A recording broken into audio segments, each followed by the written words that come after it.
బంగారంపై డిమాండ్ ఇప్పుడు తగ్గింది అంటూ కూడా మనం చూస్తూ వస్తున్నాము. బట్ అనూహ్యంగా గోల్డ్ రేట్ మాత్రం దానికి రివర్స్లో పెరిగిపోయింది. మరి గోల్డ్ రేట్ ఇదే విధంగా పెరుగుతూ వెళ్తుందా? ఈ ట్రెండ్స్ ఏ విధంగా కొనసాగబోతున్నాయి అనే వివరాలకు సంబంధించి మనతో మాట్లాడేందుకు బిజినెస్ అనలిస్ట్ నాగేంద్ర సాయి గారు ఉన్నారు. వారితో మాట్లాడదాం. సాయి గారు నమస్తే అండి. నమస్తే అండి. సో చూస్తున్నామంటే ప్రధాని మోదీ ఒక ప్రకటన అలా చేశారు, బంగారం కొనకండి అని.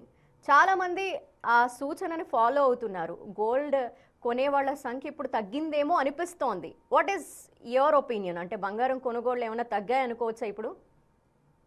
సో ఇమీడియట్ గా అంటే ప్రకటన వచ్చిన వెంటనే మనకు గోల్డ్ ప్రైజెస్ పెరగటం, ఎందుకంటే ఆయన ప్రకటన చేసిన వెంటనే సాధారణంగా మన ఇండియన్ మెంటాలిటీ ఎలా ఉంటుంది అంటే ఒక స్కేర్స్ ఫ్యాక్టర్ ఎప్పుడన్నా రాబోతుందేమో అన్న ఒక భయం మన జనాలు ఎక్కువ ఉంటుంది. ఎందుకంటే రేపు పొద్దున పెట్రోల్ ధరలు ఒక 2-3 రూపాయలు పెరుగుతాయి అనగానే పెట్రోల్ బంకులకు మనం క్యూ కట్టేస్తాం.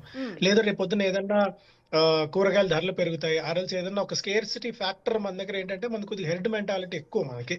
అంటే మనం యాక్సెప్ట్ చేసినా యాక్సెప్ట్ చేయకపోయినా కొద్దిగా మనకి ఇబ్బందికరంగా ఉన్నాయి ఏంటంటే అలాంటి మెంటాలిటీ మనకి ఎక్కువ.